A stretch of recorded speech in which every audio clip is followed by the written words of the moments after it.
So the latest chapter of Boruto Tubular Vortex dropped, and I have to admit, is probably, at worst, the third best chapter of the entire time skip. And I'm not even being hyperbolic when I say that. It was a pretty fitting chapter to start our mini hiatus. So yeah, if you didn't already know, there will be no chapter for the month of August, but we're right back for September. So yeah, it's unfortunate because we're all just fans of the series at the end of the day, but I understand. So anyway, before we hop into the video, if you could just leave a small like on the video, that would be great. We're starting to get back a lot of our audience, and that's because you guys been showing constant love and support, liking the video, leaving comments, sharing with others, so I greatly appreciate that. But anyway, as we open up to this chapter, it looks like everything is taking a turn for the absolute worst. Like, it legit feels like this chapter undid a lot of their progress towards this quote-unquote peace that they've been striving for. Hey, fair warning, there's gonna be spoilers for chapter 36, so if you haven't read the chapter and don't want to be spoiled, now's your chance to click off the video and come back later, I guess. So anyway, let's talk about Boruto's worst mistake he ever made in the entire Boruto series. So this starts last chapter, specifically when Boruto told Sarada to allow Code to capture her. Now, when he said this pretty much caught everyone by surprise, because it's like, Kashin Koji didn't give you the green light to do this. It's been 4 days until the last time he got an update, and a lot had changed since then. He even admitted as soon as Inogen learned his new jutsu early, that changed the future drastically, to the point where he can't even predict the future anymore. So essentially, until he gets another update, they're in the dark. They're in the dark when it comes to knowing exactly what's gonna happen in the future. So seeing Boruto come up with a mission so abruptly, without that knowledge of the future to back him up, seemed a bit irresponsible.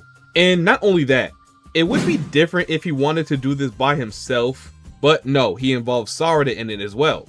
Someone who trusts him and believes in him. Boruto always been like that though. When it comes to something that he wants to do, he's gonna do it no matter what. I'm pretty confident that's a trait he picked up from his father. Like, we all know what this mission was for. Other than to invade the Shinju's base, he wanted a way to defeat Hidari and save Sasuke. And that still remains the most logical conclusion. Because I mean, it wasn't to defeat Jiraiya. Boruto already came to the conclusion that he can't beat Jiraiya yet. Or it won't happen by himself fighting Jiraiya one-on-one. It's just not a feat one man can accomplish by himself. And Boruto does know this. And other than that, it's not to take care of Code because Boruto is just using Code to get to the Shinju.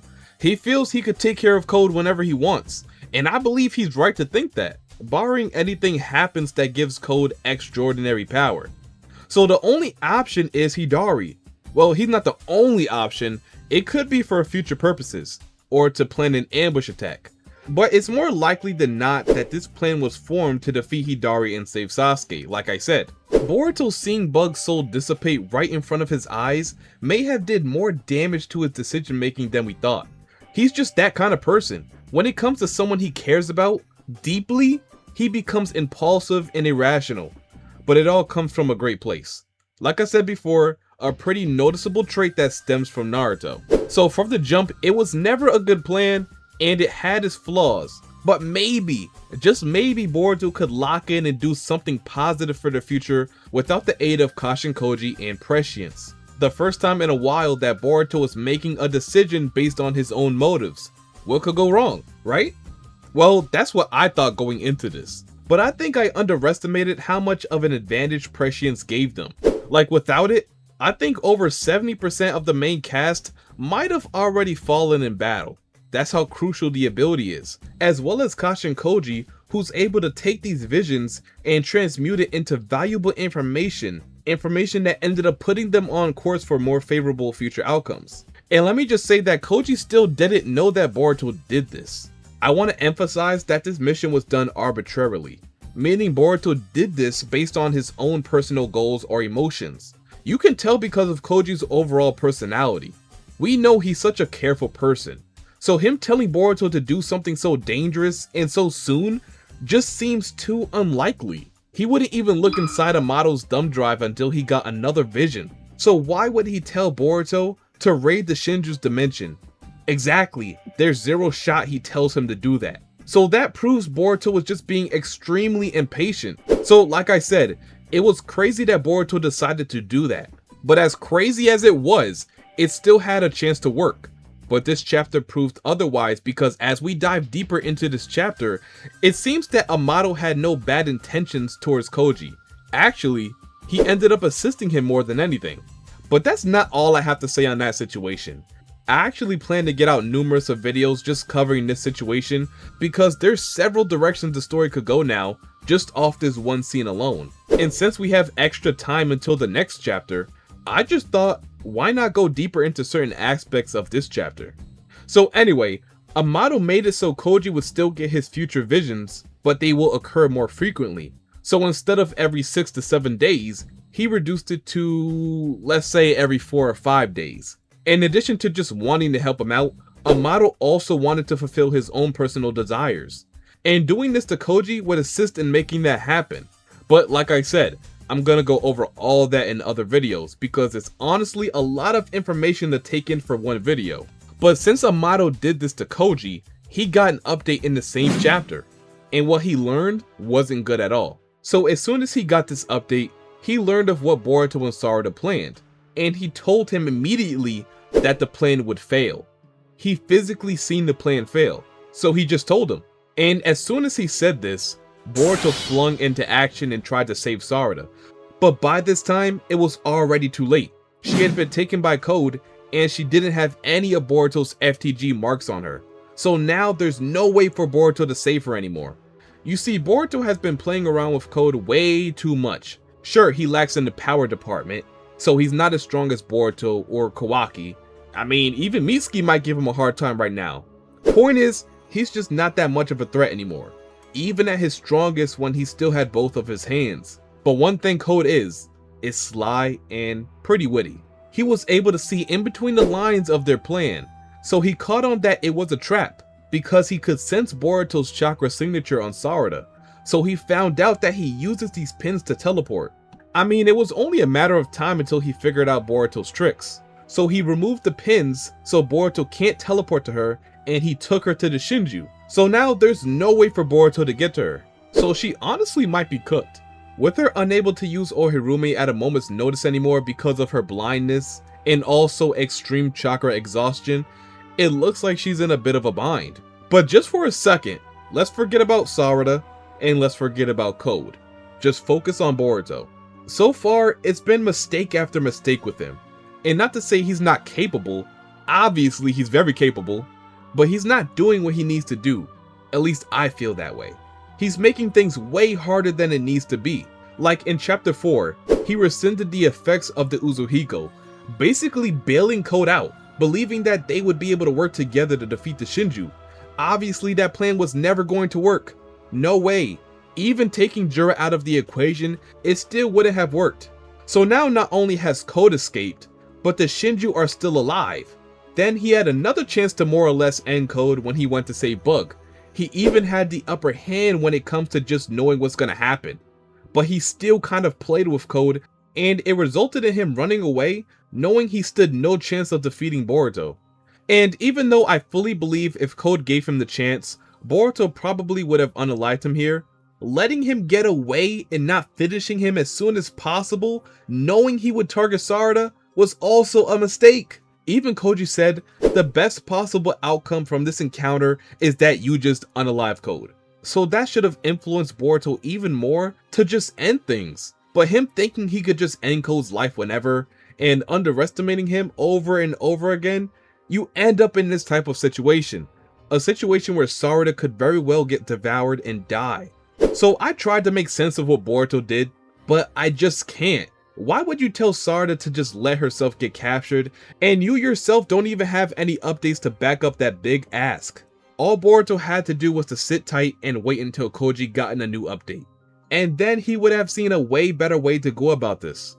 In fact, Boruto done blew yet another opportunity to permanently get rid of Code. Because now he knew he would target Sarada. He had that advantage. So he still could have used Sarada as bait, but bait that would eventually lead to him unaliving Code. But yet, he chose to go with a future that was uncertain and blatantly impossible to accomplish from the start. Because unlike us, he didn't know that Jura is in love with Hidari. so there would be no way to catch him alone anyway, especially since Jira and Hidari have shared senses due to the Rinnegan. Jira let Boruto and the others destroy Mamushi.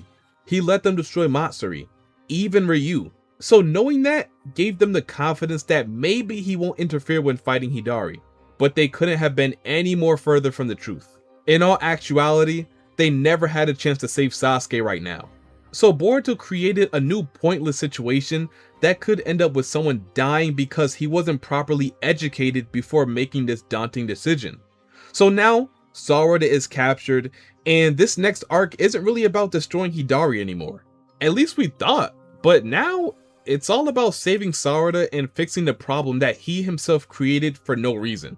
And of course, the only person that can help Boruto now is Eida, because she has the Senrigan, and she's able to see what's happening to Sarada in real time. Luckily, Code doesn't know about prescience yet, so they still have that advantage.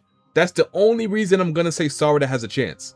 Now Boruto has to work together with Koji and Eida to save her.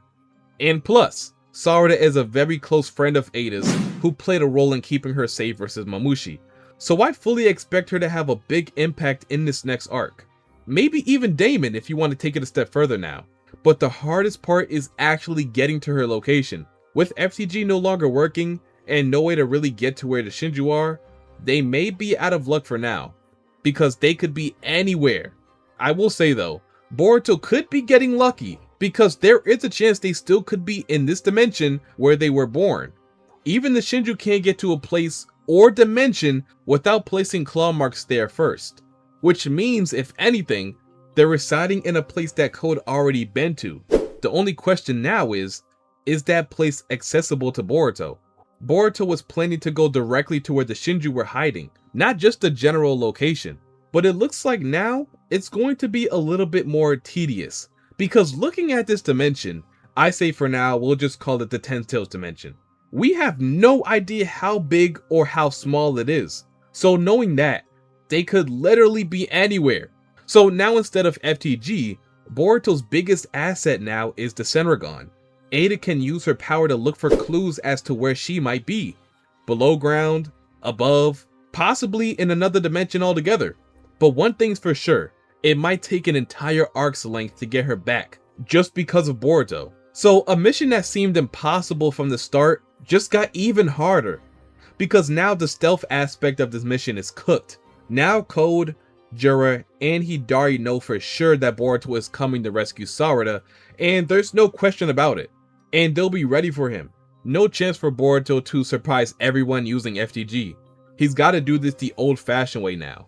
And besides, Jira already knew about FTG way before, so even if Code didn't know how it works, maybe Jira would have. And if he did, the plan still wouldn't have worked anyway. As you can tell, I just don't think it was a very smart move through and through. The plan had a lot of flaws, and now we're seeing it manifest in real time.